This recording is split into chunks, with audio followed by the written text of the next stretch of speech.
से रिलेटेड जितने भी ऑब्जेक्टिव होते हैं उन सारे चीज़ों को कवर करेंगे।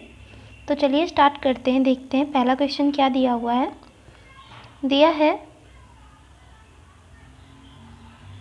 दिया हुआ है कि तुगलक वंश के संस्थापक कौन थे?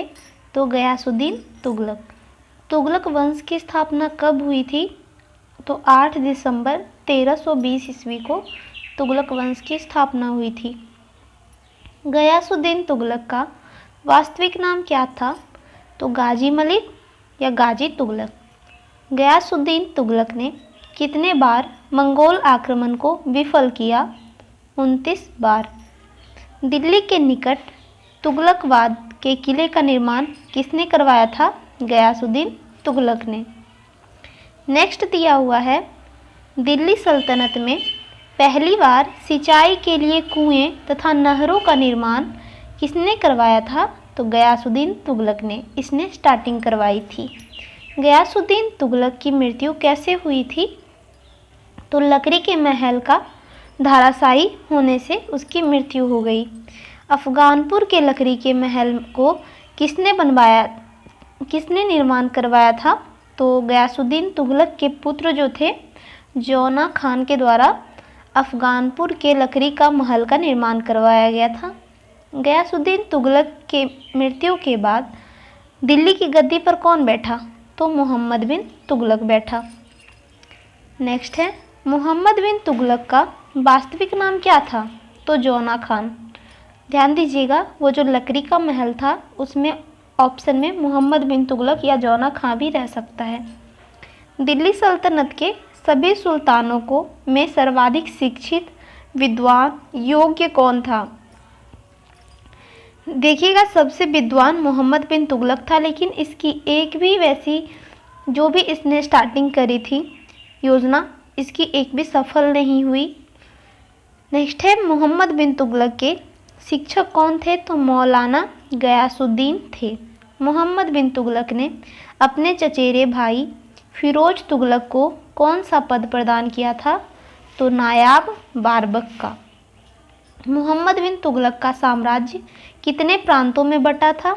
तो 23 प्रांत में बटा था। नेक्स्ट दिया हुआ है, मोहम्मद बिन तुगलक ने कृषि के विकास के लिए कौन सा विभाग की स्थापना की?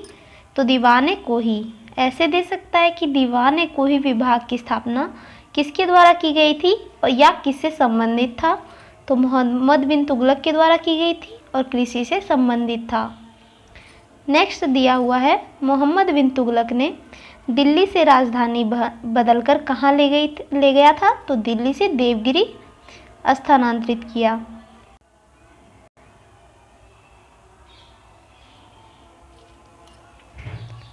नेक्स्ट दिया हुआ है, मोहम्मद बिन तुगलक ने देवगिरी का नाम बदलकर क्या रखा? तो देवगिरी का नाम बदलकर दौलताबाद रखा था।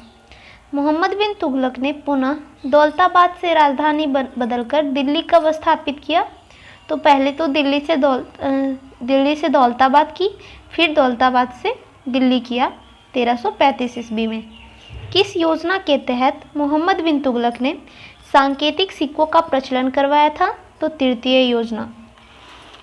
नेक्स्ट है, इब्न बतूता किसके काल में आया था? जो मोरक्को का निवासी था, तो मोहम्मद बिन तुगलक के शासनकाल में आया था। नेक्स्ट है, मोहम्मद बिन तुगलक के इब्न बतूता को दिल्ली के किस पद पर नियुक्त किया था? तो काजी के पद पर नियुक्त किया था। मोहम्मद बिन तुगलक का उत्तराधिकारी फिरोज शाह तुगलक कब बना? तो 1351 ईस्वी में। नेक्स्ट दिया हुआ है कि जो फिरोज शाह तुगलक था वह मोहम्मद बिन तुगलक का कौन था? तो चचेरा भाई था।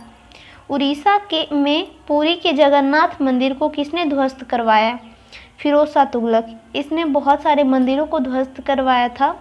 1360 ईस्वी में इसने जगन्नाथ मंदिर को ध्वस्त करवाया।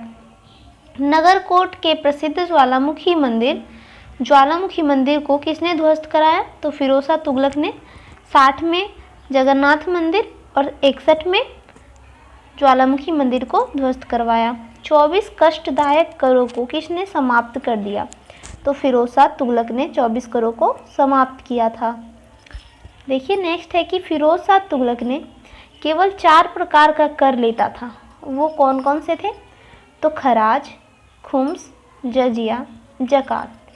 नेक्स्ट है फिरोज शाह तुगलक ने सिंचाई की सुविधा के लिए कितने नहरें बनवाई?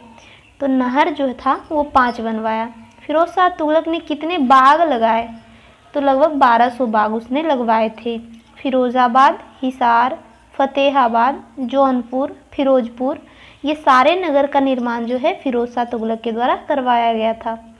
फिरोज शाह तुगलक को सबसे ज़्यादा कौन सा नगर पसंद था? तो था फिरोज़ाबाद। नेक्स्ट है कि मेरठ और टोपरा से अशोक स्तंभ को लाकर दिल्ली में स्थापित किया। किसने? फिरोज शाह तुगलक ने। फिरोज शाह तुगलक ने अनाथ स्त्रियों, विधवाओं एवं लड़कियों की सहायता के लिए किस विभाग की स्थापना की? तो दीवान ए खैरात। दासों को देखभाल के हेतु फिरोज शाह तुगलक ने किसकी स्थापना की? तो दीवान ए बंदगान विभाग की स्थापना की। नेक्स्ट है कि फिरोज शाह तुगलक ने सैनिकों को वेतन किस रूप में दिया जाता था? तो जागीर के रूप में। फतूहात ए फिरोज शाही किसकी आत्मकथा है? तो फिरोज शाह तुगलक की है। वह पढ़ा लिखा था तो उसने अपनी आत्मकथा खुद लिखी थी। फिरोज शाह तुगलक की मृत्यु कब हुई थी? तो 1388 में। 1388 में फिरोज शाह तुगलक की मृत्यु के बाद सल्तनत का अगला शासक कौन बना? तो तुगलक शाह बना था। तुगलक वंश का अंतिम शासक कौन था? तो नसीरुद्दीन महमूद। तुगलक वंश का कौन सा शासक अपनी बुद्धिमत्ता एवं पागलपन के लिए जाना जाता है? तो मोहम्मद बिन तुगलक। चूँकि यह बहुत पढ़ा लिखा था, इसने काम भी बहुत अच्छे किए, चूँकि उस समय प्रकृति भी इसकी साथ नहीं दी, इसी वजह से इसे बुद्धिमान एवं पागल शासक की संज्ञा दी गई है। किस तुगलक सुल्तान ने स्वयं को खलीफा घोषित किया? तो फिरोज शाह तुगलक ने स्वयं को खलीफा घोषित किया। नेक्स्ट है कि राजा को अपनी प्रजा से मुक्ति मिली और प्रजा को अपने राजा से। किसके निधन पर बदायूनी ने यह कहा था? तो मोहम्मद बिन तुगलक के। मोहम्मद बिन तुगलक निपुण था किसमें? सुलेखन में। ब्राह्मणों पर जजिया कर किसने लगवाया था सबसे पहले? फिरोज शाह तुगलक ने। किस नगर को सिराजे हिंद के रूप में जाना जाता है? तो जौनपुर को सिराज ए हिंद के नाम से जाना जाता है। नेक्स्ट है अबू बर्क का संबंध किस शासन से वंश से था? तो अबू बर्क तुगलक वंश। कौन इतिहासकार सुल्तान महमूद के अनुरोध पर भारत आया था? तो अलबरूनी। किस सुल्तान ने सैन्य सेवा को वंशानुगत बनाया? तो फिरोज शाह तुगलक ने। फिरोज शाह तुगलक को कौन सी नीति तुगलक साम्राज्य के लिए सर्वाधिक घातक हुई? तो उलेमाओं की राजनीतिक हस्तक्षेप की नीति।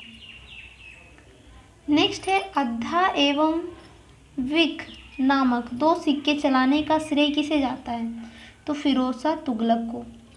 नेक्स्ट दिया हुआ है कि दिल्ली सल्तनत के किस शासक ने सर्वप्रथम एक वस्त्र निर्माणशाला की स्थापित की थी? तो मोहम्मद बिन तुगलक ने। तुगलक वंश के शासकों ने कब से कब तक दिल्ली सल्तनत पर शासन किया? तो 1320 से 1398 तक। दिल्ली के निकट तुगलकाबाद के किले का निर्माण किसने करवाया था? तो गयासुद्दीन तुगलक ने। फिरोज शाह तुगलक की धार्मिक नीति क्या थी? तो धर्मांता और असहिष्णुता। नेक्स्ट है खुम्स वो कर होता था जो युद्ध में लूटा जाता था, उसका जो है 10% कितना हिस्सा फिरोज शाह तुगलक अपने सैनिकों को दिया? तो 80% सैनिकों को दिया और 20% खुद रखता था। सूफी संतों में कौन सुल्तान गयासुद्दीन के समकालीन था जिससे उसके संबंध अच्छे नहीं थे? तो निज़ामुद्दीन औलिया जो गयासुद्दीन के समकालीन था और उसके संबंध जो है अच्छे नहीं थे। भू राजस्व की वसूली हेतु भूमि के ठेके पर दी जाने वाली प्रथा किसने शुरू की थी? तो फिरोज शाह तुगलक ने। इसने नहर का निर्माण करवाया और नहरों के निर्माण से जो भी सिंचाई होता था उस पे कर भी लेता था। मध्यकालीन इतिहास का प्रथम कल्याणकारी निरंकुश शासक किसे कहा जाता था? तो फिरोज शाह तुगलक को। दिल्ली सल्तनत के किस सुल्तान की उत्पत्ति हिंदू माँ के गर्भ से हुई थी? तो फिरोज शाह तुगलक। उम्मीद करते हैं आपको ये वीडियो पसंद आया होगा। वीडियो को अंत तक देखने के लिए आपका बहुत बहुत धन्यवाद। अगर वीडियो अच्छी लगी हो तो वीडियो को लाइक करें और चैनल को सब्सक्राइब करें।